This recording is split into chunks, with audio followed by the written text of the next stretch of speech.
o direito da sociedade digital, inovações jurídicas para a democracia e para o desenvolvimento. E queria falar nessa intervenção inicial em 5 partes, começando com alguns pressupostos teóricos, depois trabalhando um pouco a ideia de 3 grandes momentos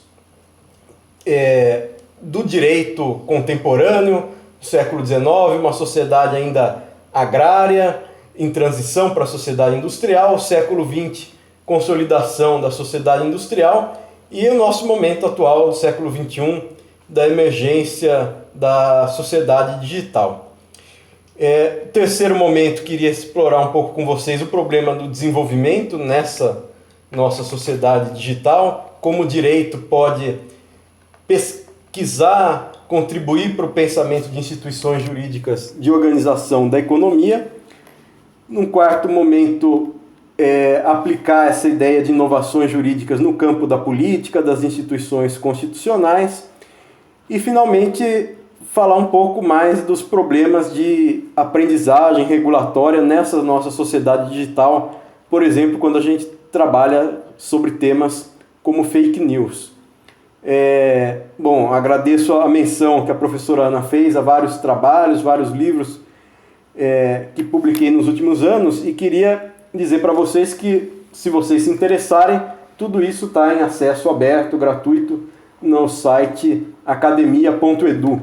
Então é só fazer um pequeno cadastro que vocês conseguem acessar todos esses trabalhos. Então, para começar, acho que é importante a gente situar por que falar desses temas e como falar desses temas da sociedade digital, da democracia, do desenvolvimento, numa faculdade de Direito, né? E o que o direito, a pesquisa jurídica podem trazer para o estudo desses temas.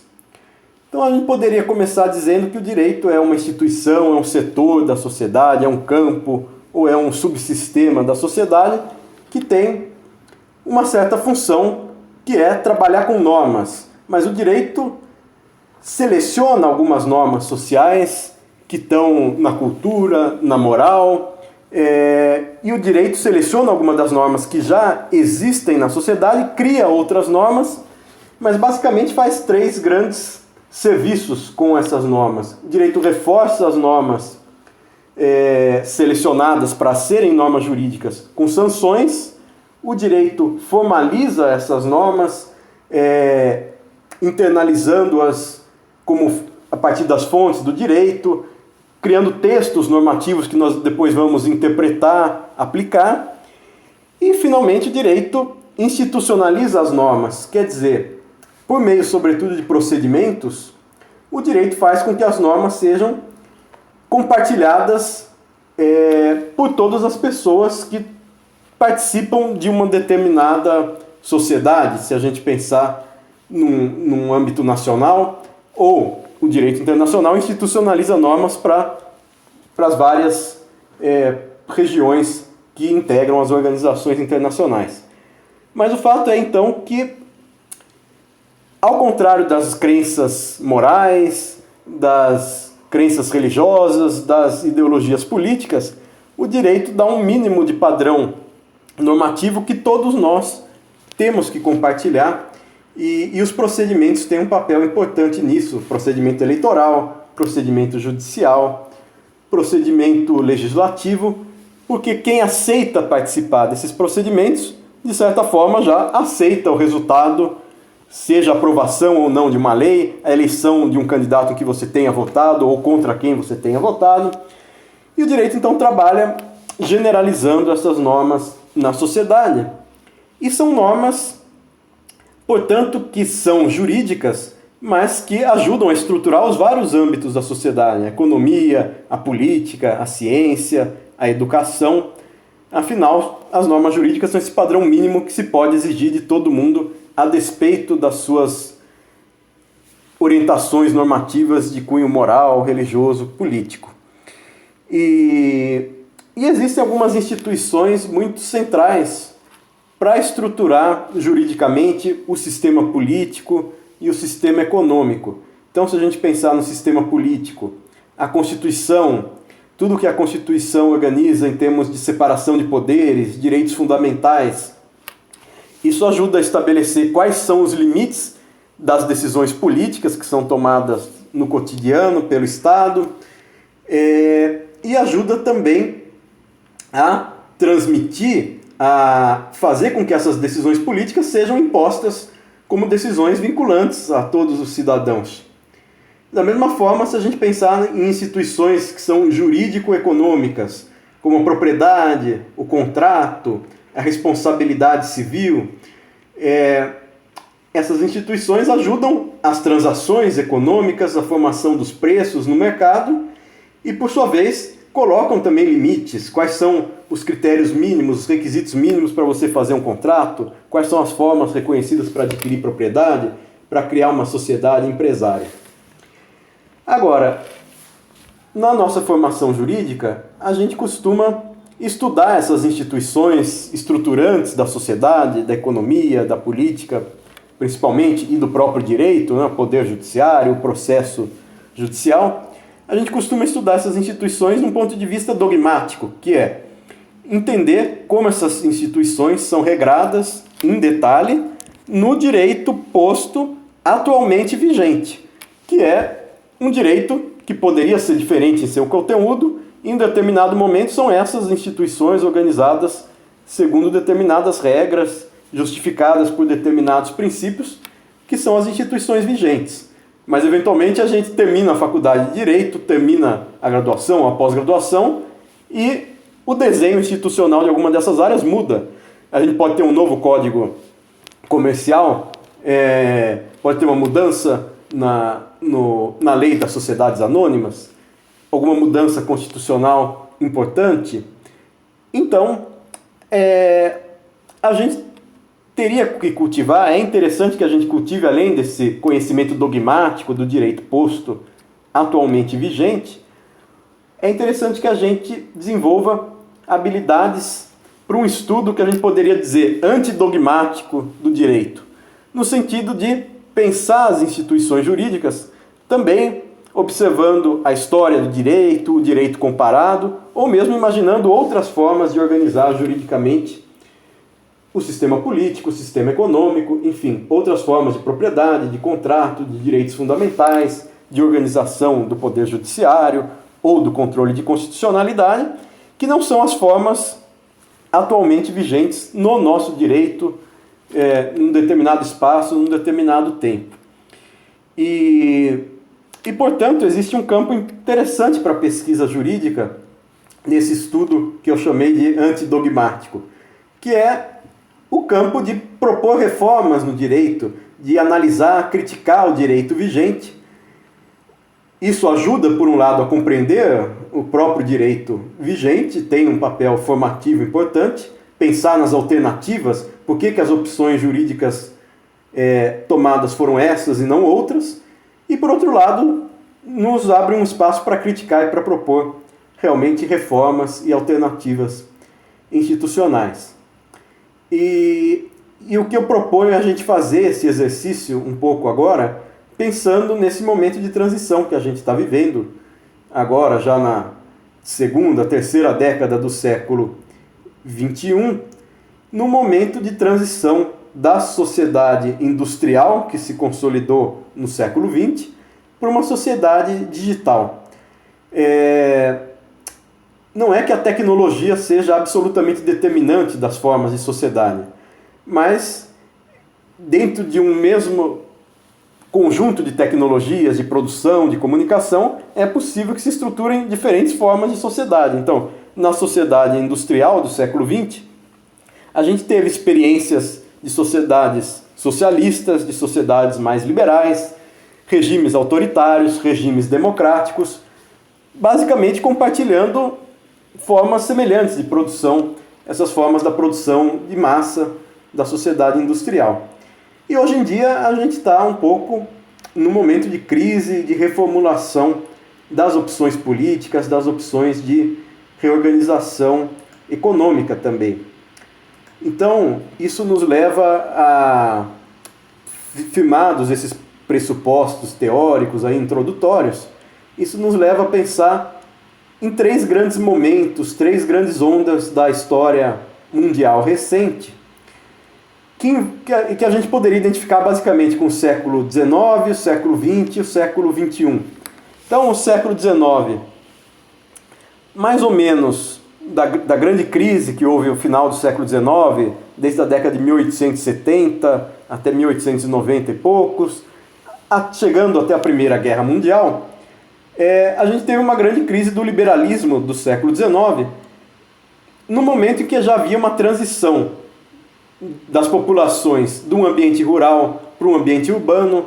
Boa parte da população que estava empregada em atividades da agropecuária, mineração, passa a se empregar em atividades industriais e portanto, entram em certa crise aquelas instituições jurídicas pensadas na transição do século XVIII para o século XIX, que são as instituições que a gente costuma estudar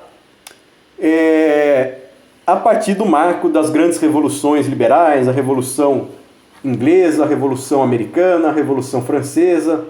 Isso vai influenciar as unificações nacionais, como na Itália, na Alemanha, e vai chegar até as independências nacionais, como a do Brasil, aí há 200 anos.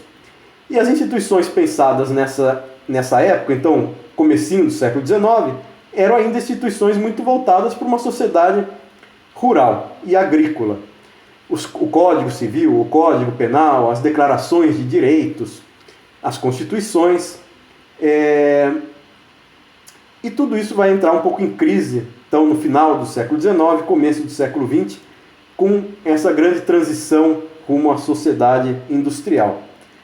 No século XX, no período entre Primeira e Segunda Guerra Mundial, especialmente nos 30 anos posteriores à Segunda Guerra Mundial, então década de 50, 60, 70, a gente tem o auge da sociedade industrial, um Estado mais interventor na economia, na sociedade, um Estado desenvolvimentista ou um Estado de bem-estar social, e inversões democráticas, inversões autoritárias, e a gente vai ter uma grande crise inicial dessa sociedade industrial no fim dos anos 70, com as crises do petróleo, que era o grande insumo para produção de plástico, para produção de combustíveis, uma sociedade como essa industrial, que era fundada na indústria petroquímica, na indústria automobilística, vai entrar em crise quando ocorrem as grandes crises do petróleo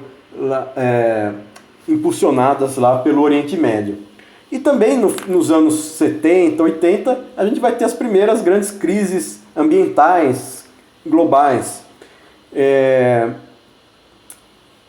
Então, essa sociedade industrial começa a entrar num certo declínio, o estado de bem-estar social começa a retroceder, há um movimento de globalização econômica impulsionado já pelas tecnologias de comunicação digital, pela internet, e ocorre um movimento de liberalização econômica, o neoliberalismo, financiarização da economia, servitização da economia, cai o papel da indústria no PIB, na geração de empregos, cresce o setor de serviços.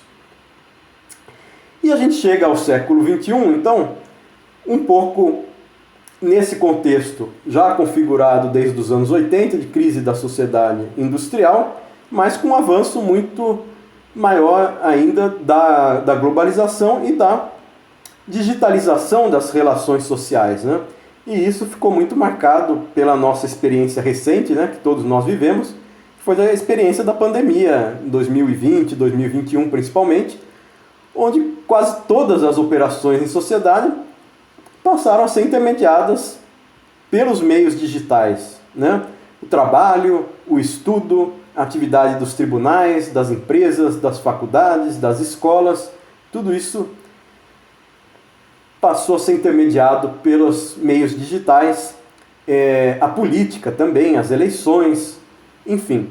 E a gente está nesse contexto, então, que já começa um pouquinho do fim do século XX, com a globalização econômica, com a internet, mas que tem um novo impulso com as redes sociais, com essa digitalização mais ampla e mais intensa dos vários setores da sociedade.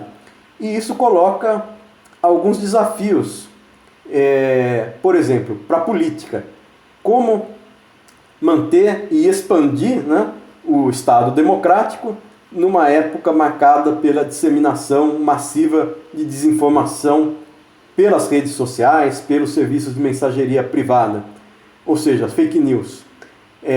O que fazer com as fake news? Como aumentar a participação política, que era o grande tema depois da Constituinte no Brasil, vamos aumentar as oportunidades para participação política, anos 90 e anos 2000. Mas como pensar em ampliar a participação política se a opinião pública está cada vez mais contaminada pela desinformação? E isso leva à emergência de projetos autoritários que são apoiados muitas vezes em eleições majoritárias. Bom, na economia, como levar a um desenvolvimento mais acelerado e mais inclusivo se essas tecnologias digitais estão dominadas por poucas grandes empresas globais, do tipo Google ou Meta? Então a gente tem um grande desenvolvimento tecnológico, chamada Indústria 4.0, Internet das Coisas, inteligência artificial, aprendizagem de máquinas, Big Data, mas todas essas tecnologias, ao mesmo tempo em que se expandem para as várias áreas da sociedade, estão concentradas em um grupo pequeno de empresas de âmbito global, mas também elas concentradas em alguns países centrais, em alguns países do norte global, né? E além de tudo, na economia, o outro desafio que também vem dessa herança da sociedade industrial, que é a transição para a economia sustentável, para a bioeconomia, com novos mercados que não dependam de estragar a natureza, gerar poluição, gerar o esgotamento de recursos naturais, mas que consigam gerar renda a partir da preservação desses próprios recursos naturais. Então, uma agenda interessante para a gente pensar pesquisa em direito, desde a graduação até a pós-graduação, é tentar trazer esses temas que estão no nosso dia a dia para pensar em soluções jurídicas que conseguiriam concretizar um pouco as nossas aspirações de manter e expandir a democracia, acelerar e tornar mais inclusivo o desenvolvimento econômico, entre outras aspirações que a gente ainda possa nutrir. Começo, portanto, então, com o terceiro momento que eu tinha anunciado, que é dar um pouco os exemplos dessas instituições que organizam a economia, o capital, o trabalho, o direito empresarial, o direito econômico, o direito do trabalho. E aí a gente tem um contexto interessante que é, primeiro, o contexto dessa transição tecnológica. No século XIX, a gente tem um começo da eletricidade, da manufatura mecanizada. No século XX, a consolidação da sociedade industrial já se dá com a ferrovia, com o automóvel, com a produção em massa de bens de consumo, de bens de produção. E no fim do século XX, começo do século XXI, a gente vai ter a expansão do setor eletroeletrônico, caminhando rumo à economia digital, com todos esses elementos que se discutem hoje em dia, da inteligência artificial, da aprendizagem de máquinas, do Big Data. Relacionada a essa tecnologia, a grande novidade do século XIX foi criar grandes empresas concentrando muito investimento, muito capital e também muitos trabalhadores, o que inclusive justificou o movimento socialista, que só foi possível porque se tinha grande concentração de capital, grande concentração de trabalho nos mesmos lugares, em grandes plantas industriais. No século XX, a indústria começa também a se integrar em grandes conglomerados, em grandes grupos empresariais, que vão concentrar cada vez mais o capital.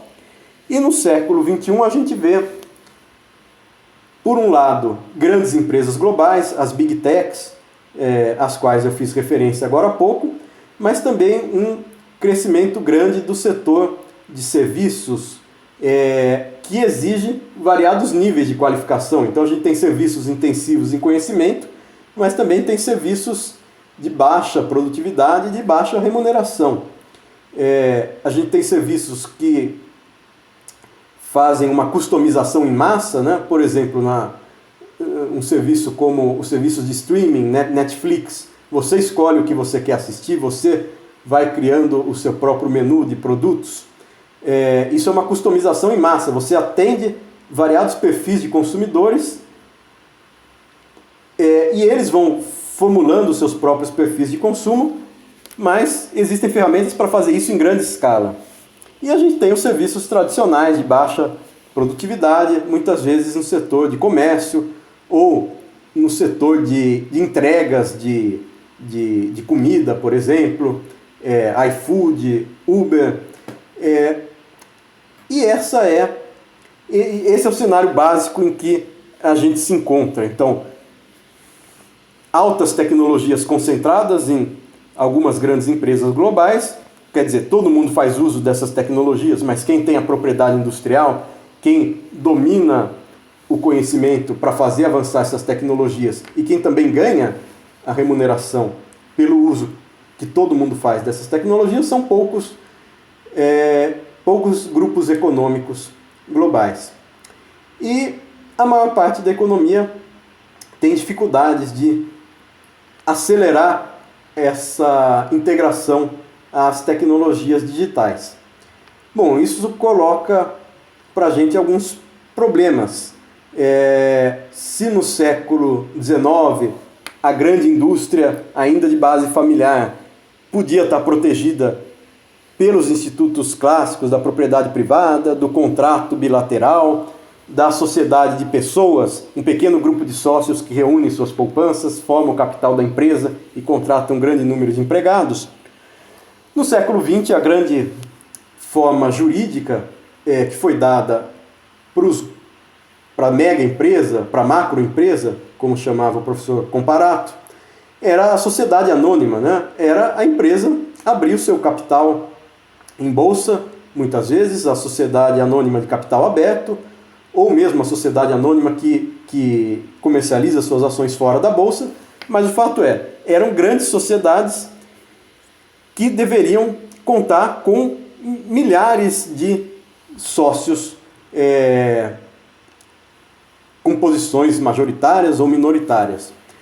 Fato no século XXI, a gente vê um desafio a incentivar o surgimento de empresas pequenas, inicialmente, que consigam transformar sua pesquisa tecnológica em inovações produtivas, em invenções, em novos processos, novos produtos.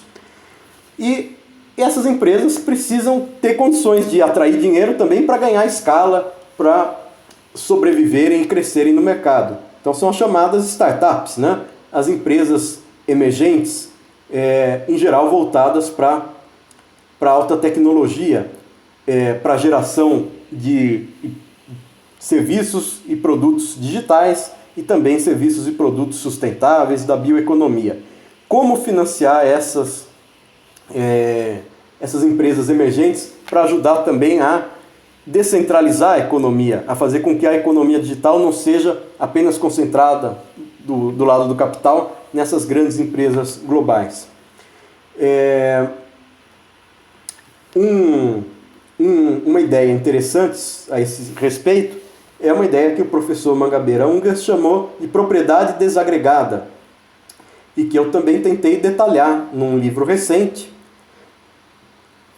E o que seria a propriedade empresarial desagregada? A ideia nessa economia digital é preciso muito investimento para dominar a tecnologia. Então não dá para a gente pensar que milhões de pequenas empresas vão ser capazes de serem competitivas, de produzirem inovações. Mas a gente poderia ter formas jurídicas em que incentivassem a criação de novas empresas e que aumentassem o número de coproprietários, de investidores dessas empresas. Então, um instituto jurídico já usado em vários países da Europa, Estados Unidos, China, quer dizer, países com diferentes perfis econômicos, e que começa a ser usado no Brasil também, é a ideia de um fundo rotativo de capital, ou de um fundo de fundos de capital. Existem fundos privados para investir nessas empresas de risco, nas startups, então são chamados capitalistas de risco, que atuam com esse venture capital, esse investimento de mais longo prazo, né? Porque traz também uma incerteza se a startup vai ou não dar certo, mas o Estado deveria atuar também criando um fundo de fundos estatal, quer dizer, uma série de recursos estatais que seria intermediada por investidores privados para que esses investidores privados selecionassem no mercado as empresas com maior potencial de crescimento futuro. Um outro exemplo que envolve essa propriedade desagregada é a própria dinâmica temporal desse capital de risco, que é um investimento feito por um certo período com um desinvestimento já programado.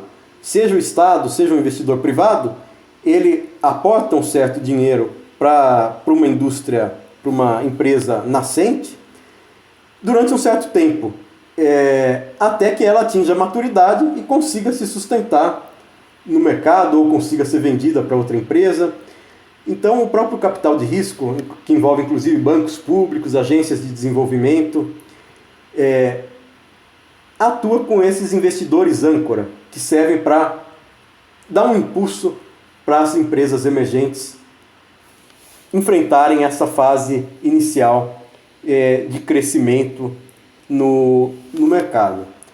E um outro exemplo interessante é uma experiência que a gente teve em alguns empreendimentos na região da Amazônia, no Acre, por exemplo, no Pará, que é chamada de parceria público-privada comunitária. Ou seja, são empresas que envolvem a bioeconomia, envolvem o uso sustentável dos recursos naturais na Amazônia, das árvores ou dos peixes, ou alguma atividade agrícola sustentável. E quem é sócio dessas empresas são diferentes tipos de investidores. Então, os trabalhadores podem formar uma cooperativa para também serem sócios da empresa, além de receberem seu salário, eles recebem como cooperados, a cooperativa é sócia dessa empresa, captam recursos também junto a investidores privados e também tem recursos, pelo menos numa fase inicial, do Estado, seja do Estado Nacional Brasileiro, seja de agências estaduais de desenvolvimento ou de bancos públicos. Portanto, esses são alguns exemplos de tentativas de descentralizar, democratizar a atividade empresarial na economia digital, partindo da constatação de que essa é uma atividade muito concentrada em empresas que dominam as tecnologias, como fazer com que surjam mais empresas sustentáveis e empresas voltadas a bens e serviços digitais, atraindo o capital para que essas empresas tenham alguma chance de sobrevivência. Então, um lado é pensar nesses novos arranjos de sociedade empresarial, aos quais eu propus esse nome aí a partir do professor Mangabeira Unger de propriedade desagregada. Mas a gente tem um outro lado ainda da economia para comentar, que é o lado do trabalho, né? Já comentei que a gente sabe as condições do século XIX, como eram as condições de trabalho na Revolução Industrial, trabalho inclusive infantil, feminino, sem limites de jornada de trabalho. Ao longo do século XX houve a criação de toda uma infraestrutura de direitos trabalhistas, direitos previdenciários, serviços públicos que dão um salário indireto, né? Se você não precisa pagar um plano de saúde, não precisa pagar educação, você está recebendo um salário indireto, um bem público que é ofertado pelo Estado. Também foram criados imposto de renda, tributação progressiva para financiar esses serviços públicos, essas políticas públicas. Quer dizer, nada disso foi deduzido da natureza humana, né? Tudo foram disputas no século XX, que, especialmente entre a Primeira e a Segunda Guerra Mundial, nos anos 30, 40, e depois nos anos 50, 60, geraram essa expansão do Estado desenvolvimentista e do Estado de bem-estar social. Agora, a organização econômica que estava por trás disso era a ideia do trabalho em fábricas, né? Do trabalho concentrado ainda em grandes fábricas e dividido conforme as etapas da linha de produção. Portanto, surge, também ao lado do contrato individual do trabalho, surge a negociação coletiva de trabalho, a organização sindical, os contratos coletivos de trabalho, e a gente vê no começo do século XXI como tudo isso vai sendo desestruturado, né? Sob o argumento de que toda essa proteção trabalhista e também os serviços públicos, as políticas públicas impõem um custo à competitividade das empresas e à competitividade dos estados nacionais, existe um movimento pela redução desses direitos, um movimento de liberalização econômica, o neoliberalismo, reformas trabalhistas, reformas previdenciárias, um certo desmantelamento também da organização sindical, a sindicalização não é mais obrigatória. E tudo isso tem a ver com uma nova configuração do trabalho que também não é mais dominante, concentrado em grandes fábricas, que passa muito para o setor de serviços, como já comentei, por exemplo, o trabalho que envolve entrega, iFood, Uber, um trabalho que muitas vezes, então, é precarizado, você não tem horas fixas do trabalho, o pagamento é baixo, você não tem um salário garantido, é um trabalho informal, temporário, às vezes terceirizado. Como pensar, então, no direito do trabalho? Já falei do direito do capital, né, que seria o direito empresarial, mas como pensar no direito do trabalho nessas condições da nossa economia digital, dessa economia muito baseada em serviços? Então, alguns autores propõem a importância de garantias básicas universais. Então, salário mínimo, férias, um piso de pagamento por serviço. Isso deve ser estendido, inclusive, para os trabalhadores que não têm um regime da CLT, que não têm um regime tradicional do emprego. Serviços públicos universais. Seria importante, já que se expande o trabalho precarizado, expandir os serviços de educação, de saúde dados pelo Estado, porque isso, como já mencionei, é um salário indireto, né, que ajuda também a poupar os recursos dos cidadãos para o seu sustento. Finalmente, novos institutos. No século XX foi criada a Previdência Pública, a tributação progressiva. O que pensar para o século XXI? Uma ideia interessante é a ideia de renda mínima universal, né? Muitas vezes a ideia de renda mínima, especialmente no Brasil, nos últimos anos, ganha um sentido que não é bem o de renda universal, né? É o sentido de uma transferência de renda para aqueles que estão abaixo da linha da pobreza ou mesmo da miséria. Mas a ideia da renda básica universal seria realmente o contrário de um imposto, né? A gente poderia até chamar, como alguns autores chamam, de um imposto de renda negativo. Todo mundo vai pagar para o Estado seus impostos, mas também vai receber um piso básico para suprir suas necessidades. E é claro que essa quantia vai ser mais relevante quanto mais necessitado for, quanto menor a renda do cidadão.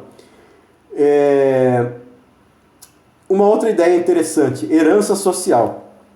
No século XX, foi criada a Previdência Social, que era uma proteção para a pessoa no fim do seu período de atividade economicamente produtiva, né? Depois que você cumpriu lá seus 30, 35 anos de atividade economicamente produtiva, empregado, você recebe a Previdência para satisfazer suas necessidades, para te dar uma segurança econômica ao fim do período de trabalho.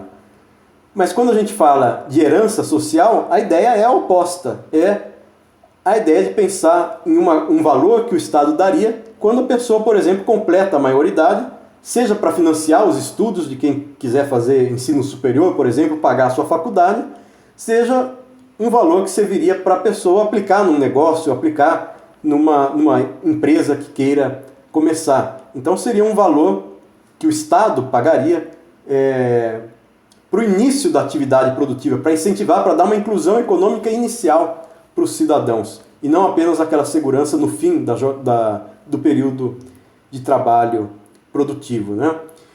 E o mais importante é que essas duas ideias, da renda básica universal, da herança social e mesmo a ideia da expansão dos serviços públicos universais, enfrentam duas formas de lidar com os direitos sociais que a gente teve ao longo do século XX.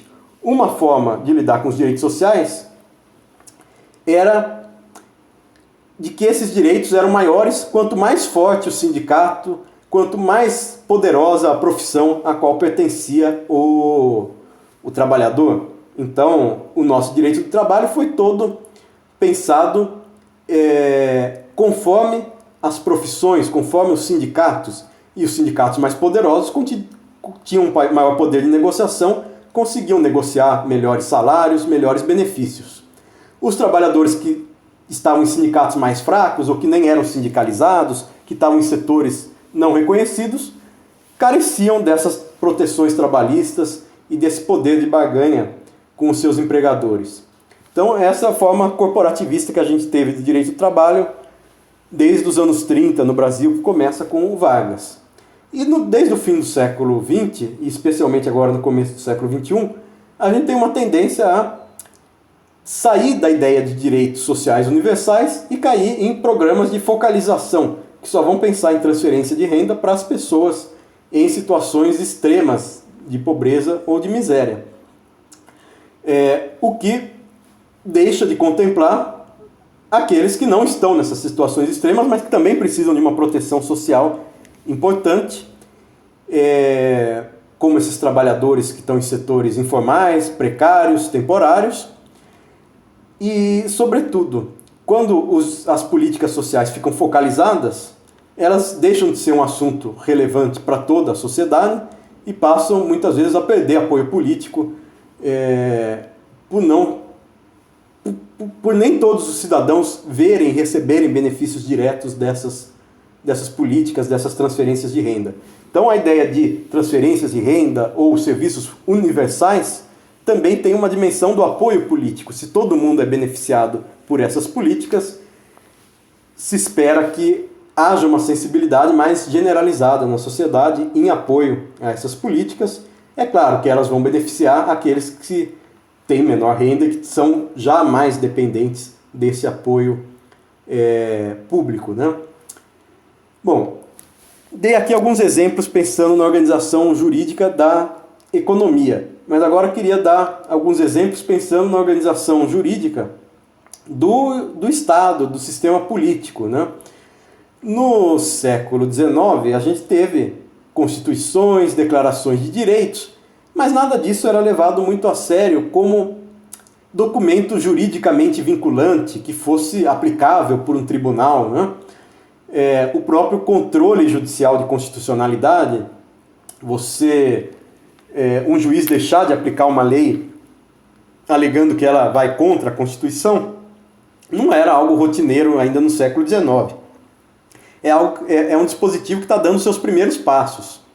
E também as declarações de direitos, quando falavam todos têm direito natural à vida, à liberdade, à segurança, à propriedade, isso era visto como uma declaração política, mas o que interessavam eram as normas que desdobravam esses direitos naturais ou direitos do homem, do cidadão, desdobravam esses direitos no campo do direito penal, do direito empresarial, do direito civil, por exemplo. Então, a propriedade não era protegida porque estava prevista na Constituição, mas sim porque o Código Civil falava das formas de aquisição transferência da propriedade, porque o Código Penal tipificava os crimes contra o patrimônio, porque a legislação empresarial também estabelecia por quais formas se poderiam criar sociedades empresárias. Então era mais, sobretudo, o direito penal de um lado e o direito privado do outro, que eram os ramos efetivamente aplicados na solução de conflitos, ou seja, no dia a dia do direito. O direito público, especialmente o direito administrativo e constitucional, estavam no segundo plano. E no século XX vai haver um movimento forte de publicização do direito. Então, ao lado da ideia de propriedade privada, se começa a falar de função social da propriedade, ou seja, a propriedade privada está subordinada a certos critérios administrativos para ver se ela é produtiva ou não, quando que ela pode ser desapropriada, quando que ela está cumprindo a sua função social. Ao lado do direito empresarial, que diz como se constitui uma sociedade empresária, como se faz um contrato empresarial, surge o direito econômico, o direito regulatório, que vai organizar as empresas públicas, que vai organizar as autarquias, as agências públicas de regulação econômica. Surge o direito antitruste para promover a concorrência econômica. Ao lado dos contratos regidos pelo direito privado, pelo direito civil, vão surgir as formas específicas do contrato de trabalho. Ao lado dos direitos privados vão surgir os direitos sociais. E vai haver uma difusão, especialmente depois da Segunda Guerra Mundial, uma difusão muito ampla do controle judicial de constitucionalidade, da ideia de que a Constituição é sim um parâmetro para a solução de casos concretos e para a avaliação da legislação, das normas infraconstitucionais. E ao lado desse movimento de expansão do controle de constitucionalidade, também, depois da Segunda Guerra Mundial, a gente tem um movimento de grande internacionalização do direito, com sistemas regionais de direitos humanos, com a Organização das Nações Unidas e com os tratados internacionais de direitos humanos. Enfim, tudo isso contemporaneamente àquele estado social e desenvolvimentista que eu mencionava. Agora, fim do século XX, começo do século XXI, a gente tem movimentos, em certo sentido, contrários. Um movimento de reprivatização do direito, a própria administração pública passa a usar institutos de direito privado, ocorre a chamada contratualização da administração pública, se cria o Instituto das Parcerias Público-Privadas, alguns serviços públicos são transferidos, a sua prestação é transferida a organizações sociais, a organizações não lucrativas, que não são autarquias, que não são entes da administração pública. Ocorre uma privatização de empresas estatais, uma desregulação de alguns setores econômicos, portanto, um avanço da economia privada sobre campos que antes estavam sob domínio de empresas e de agências e órgãos públicos. O próprio direito estatal passa a enfrentar não só a concorrência do direito internacional, mas a concorrência também de diversos ramos que vão se especializando no direito internacional. Direito internacional do investimento estrangeiro, da propriedade intelectual, direito internacional do comércio, a OMC, direito internacional penal. E além do direito internacional, além do papel do FMI, do Banco Mundial, da OCDE em influenciar as legislações que vão sendo criadas nos países, ainda que não sejam organizações que criem tratados, o FMI, a OCDE, o Banco Mundial, pautam a agenda dos poderes legislativos nacionais. E ao lado disso tudo surgem também normas privadas, setores que não são regulados nem pelo direito nacional, nem pelo direito internacional, mas que são autorregulados por agentes privados. Também existe um movimento de desconstitucionalização, de desjudicialização, tentar tirar dos tribunais, da Constituição, ou mesmo do direito, certos temas, e passar para a autorregulação privada. E tudo isso forma um cenário que vai gerar esses riscos para o sistema político. É um sistema político que vai tentando retroceder. O Estado sai de certos campos em que ele intervinha mais no século XX, na economia, sobretudo, e ao mesmo tempo isso promove ou deixa de prevenir grandes crises econômicas e grandes crises sociais, né? Então, a crise financeira de 2008, 2009, a crise da pandemia do coronavírus, 2020 e 2021, são crises diferentes, mas todas elas têm um forte componente que é o risco e a concretização desse risco de grande exclusão social. E essa exclusão social, de um lado, e de outro lado, esse movimento do Estado de sair de certos setores em que ele era mais atuante e, ao mesmo tempo, não demonstrar sua eficiência, ao mesmo tempo que o Estado deixa de atuar em certos setores, ele não se demonstra eficiente nos setores em que ele permanece atuando, e a própria economia privada também não é capaz de gerar empregos e gerar oportunidades de empreendedorismo que levem à inclusão econômica.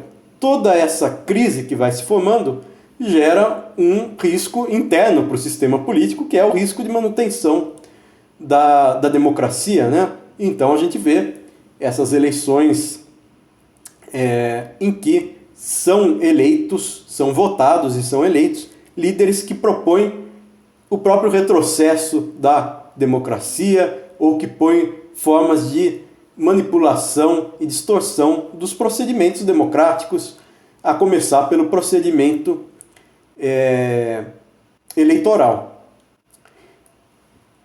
Como pensar, então, em enfrentar esse cenário a partir do direito público, a partir do direito constitucional?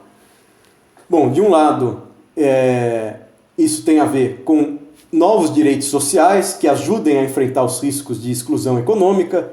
Então, já mencionei renda básica, herança social ou direitos semelhantes que deem essa ideia de um piso de proteção econômica universal, são importantes. De outro lado, um outro termo criado pelo professor Mangabeira Unger, direitos de desestabilização. A gente sabe que muitas organizações, muitos procedimentos, públicos ou privados da sociedade, não funcionam. Muitas escolas têm um padrão muito ruim, muitas empresas têm práticas absolutamente contrárias ao que está previsto na Constituição. É claro que a Constituição não vincula diretamente as empresas do setor privado, mas a gente não pode ter práticas na sociedade que contrariem frontalmente os direitos básicos dos cidadãos. Então, direitos de desestabilização seriam esses mecanismos jurídicos de forçar uma intervenção para que órgãos, organizações e procedimentos públicos ou privados passem a atuar em conformidade com o direito.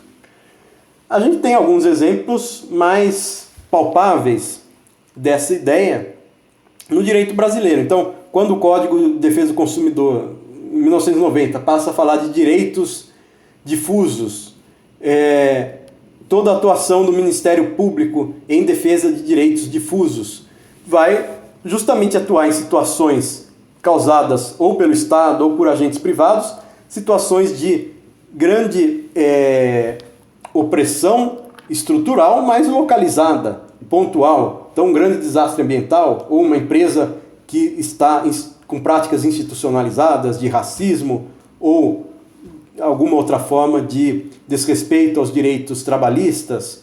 O próprio Ministério Público do Trabalho, quando faz as suas fiscalizações, ajuda nesse mecanismo de desestabilizar situações localizadas de opressão que contrariam aquilo que é prometido pelos direitos constitucionais. E até o Conselho Nacional de Justiça, o CNJ, tem um certo papel de desestabilizar as falhas do próprio Poder Judiciário, ao trazer estatísticas, fazer recomendações para as reformas dos procedimentos judiciais. Tudo isso para garantir maior acesso aos direitos. Então, de um lado, aumentar esses direitos que dão imunidades, que dão seguranças para os indivíduos, serviços públicos e outros benefícios universais, como renda básica e herança social. E, de outro lado, mecanismos, direitos, procedimentos que ajudem a concretizar os direitos prometidos pela Constituição que estejam sendo descumpridos de maneira permanente em uma dada instituição, em uma dada organização, em um dado procedimento. E de outro lado, por um lado a gente tem esse desafio então de inclusão, de um piso mínimo para manter a inclusão econômica, para promover a inclusão econômica e para promover a concretização dos direitos. E de outro lado a gente tem o desafio da participação. Se o indivíduo está protegido, está incluído minimamente na economia, no sistema econômico, educacional, sanitário, tudo mais, se espera que haja um novo ambiente político para a participação, para a expansão democrática. E a nossa Constituição prevê alguns mecanismos interessantes de participação. Por exemplo, plebiscitos e referendos, que são pouco usados e muitas vezes são usados e levam a resultados ruins. Outros mecanismos que são propostos no direito constitucional comparado. Eleições antecipadas. A gente vê como é difícil aprovar uma lei no Congresso brasileiro. Como o presidente da República, que é eleito diretamente, tem que negociar com o Congresso e isso leva a um impasse. Para obter a maioria no Congresso, muitas vezes são usadas estratégias políticas pouco republicanas. Ao mesmo tempo, o Congresso depende de uma certa sintonia com o presidente, porque o presidente pode vetar a lei aprovada no Congresso e, por sua vez, o Congresso pode superar o veto do presidente. Enfim, a gente atua num sistema de freios e contrapesos que procura dar alguma segurança para as mudanças jurídicas. Mas, ao mesmo tempo, muitas vezes essa segurança acaba inviabilizando as mudanças jurídicas e paralisando as reformas que são necessárias. Então, existe a ideia de que, se existe um impasse, se configura um impasse entre executivo e legislativo, se poderiam institucionalizar eleições antecipadas. Quer dizer, um dos poderes poderia convocar novas eleições. Se um poder puder convocar só novas eleições para o outro poder, isso seria muito fácil e geraria um risco grave de autoritarismo. Quer dizer, o presidente não gostou, não consegue negociar com o Congresso, ele poderia dissolver o Congresso e convocar novas eleições, que era o que podia fazer o nosso imperador no exercício do poder moderador, né, previsto pela Constituição em 1824. Mas se a gente pensar em eleições bilaterais, ou seja, o presidente e o Congresso entram num impasse, não conseguem concordar sobre o conteúdo de uma lei ou de uma reforma. Não conseguem também concordar sobre a convocação de um plebiscito ou de um referendo. Eles poderiam unilateralmente convocar novas eleições para os dois poderes. O presidente convocar novas eleições para o Congresso, mas também teria que se submeter às novas eleições, e o Congresso poderia convocar eleições novas para presidente, mas também para o novo Congresso. Enfim, isso seria uma forma de tentar superar os impasses e facilitar as mudanças jurídicas. Só que isso dependeria de expandir a participação popular.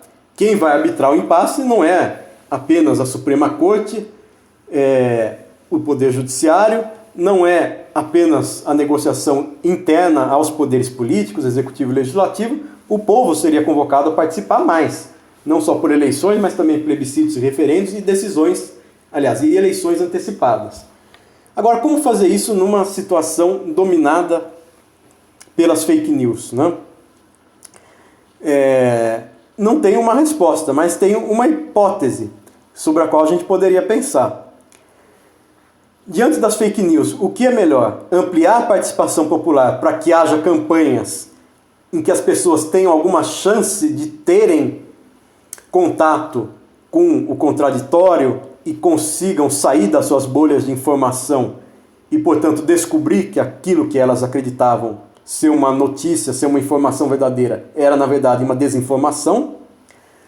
É melhor ter essas chances, ter mais chances de participação por esses mecanismos de democracia semidireta, plebiscitos, referendos, eleições antecipadas, eventualmente.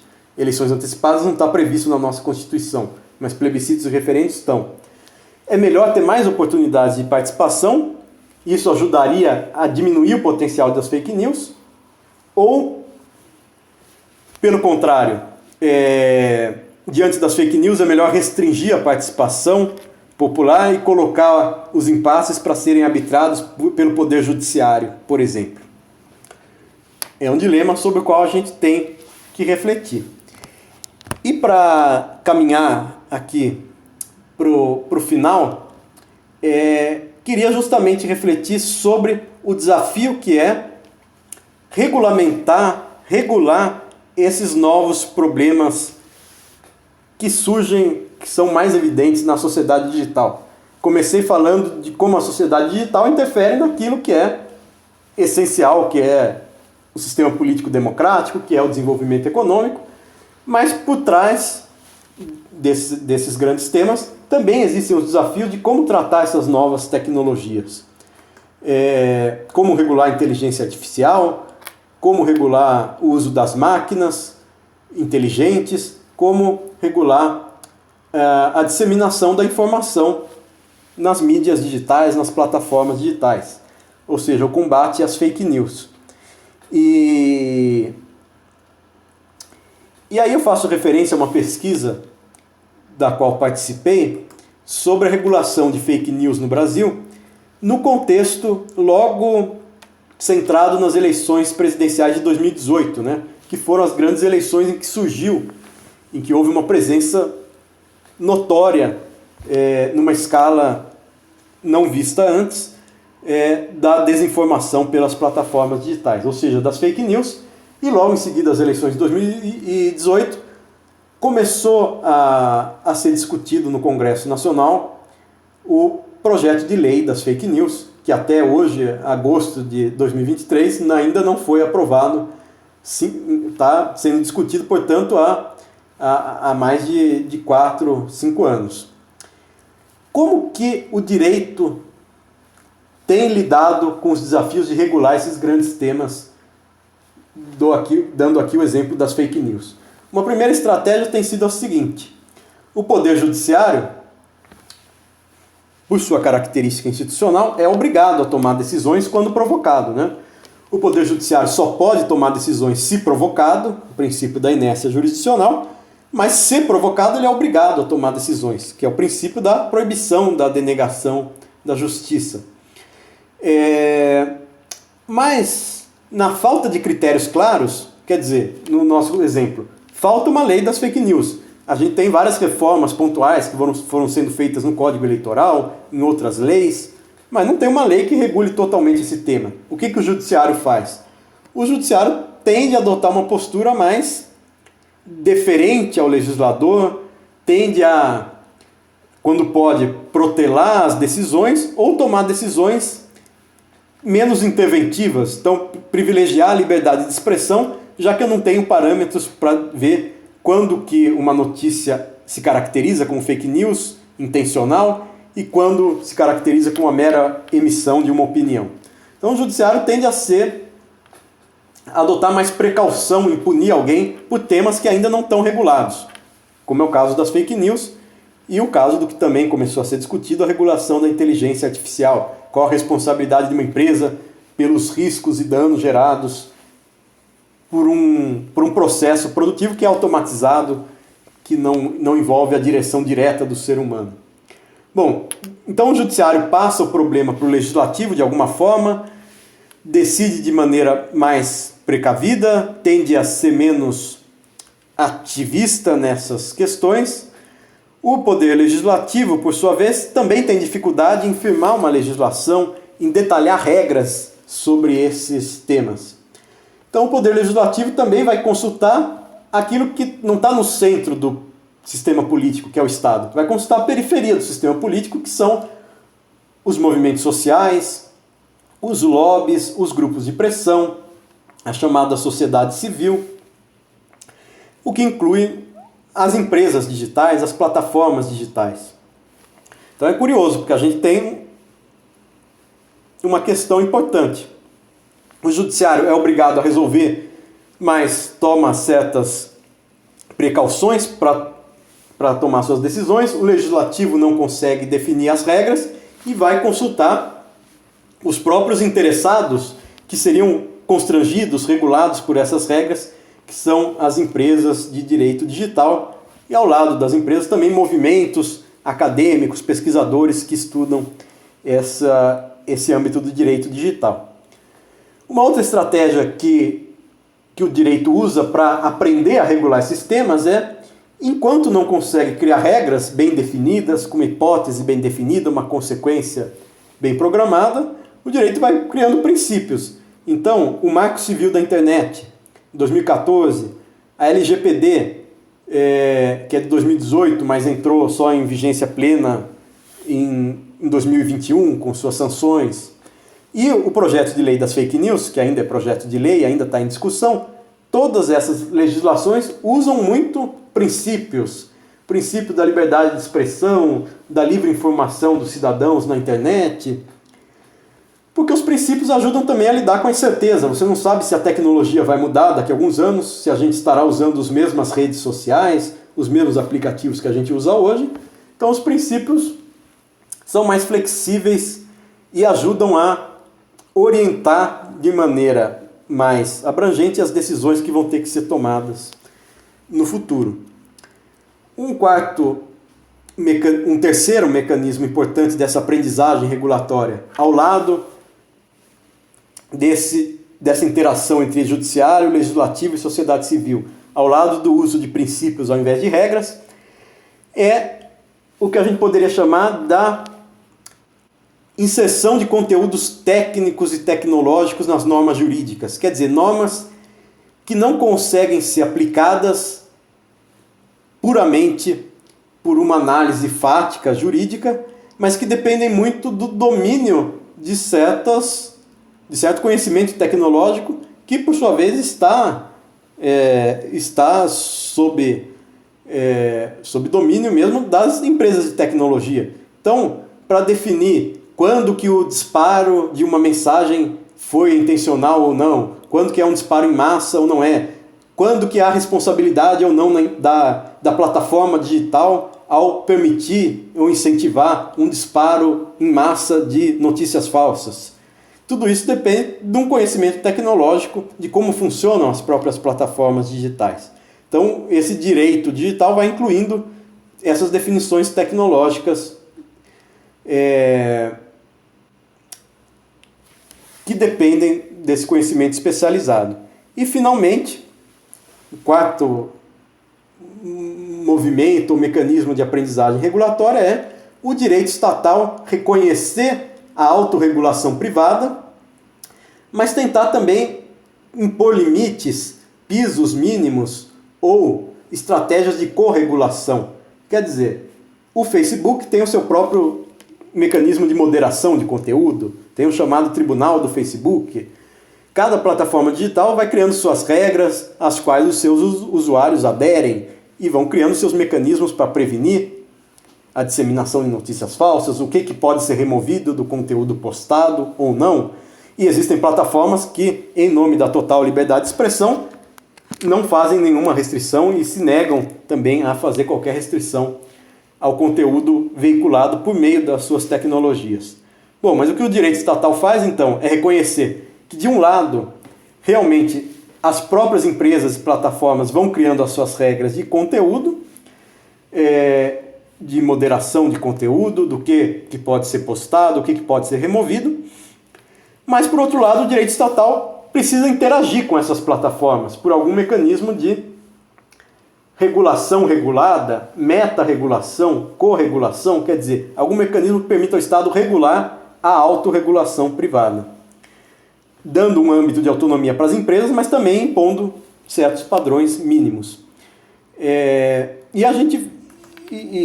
recentemente, essa ideia que estava presente no nosso projeto de lei das fake news foi retirada, mas provavelmente vai voltar, que era a ideia de que se criar uma instância para trabalhar regras mais detalhadas, que não estão no plano legal, mas que poderiam estar num plano infralegal, e essas regras deveriam ser criadas por agentes estatais em conversa, em interação com as plataformas digitais privadas. Então o fato é, existem desafios específicos para regular sistemas da sociedade digital, fake news, inteligência artificial. O direito estatal tem dificuldade em regular sistemas, porque dependem de tecnologias que estão sob o domínio de grandes empresas mundiais, são temas muito técnicos, que dependem de um conhecimento muito especializado, são temas que envolvem repercussões em vários setores da sociedade. A gente tem fake news na área de saúde, na política, na educação, com repercussões econômicas. Então o Estado tem dificuldade de regular esses temas. Mas essas são as estratégias que o direito estatal vai tomando para começar a dar algumas respostas. E por outro lado, o que eu falei anteriormente os velhos temas, os temas clássicos do direito voltado à organização econômica, à criação da empresa, à proteção do trabalho e do direito voltado à organização do Estado, direito constitucional, esses temas clássicos ganham novos desafios sobre os quais a gente poderia pensar adotando aquela visão, como eu falei de início, que é uma visão não só de estudar dogmaticamente o que já existe no direito, porque muitas vezes o que já está regulado no nosso direito não é suficiente para os novos problemas que vão surgindo na sociedade digital. Então, tudo que eu falei aqui não é nada mais do que um incentivo para que na pesquisa de vocês, no estudo de vocês, desde a iniciação científica, TCC, dissertações, teses, vocês pensem também nessa perspectiva, em que medida é interessante adotar essa perspectiva de pesquisar e propor reformas jurídicas, inovações jurídicas.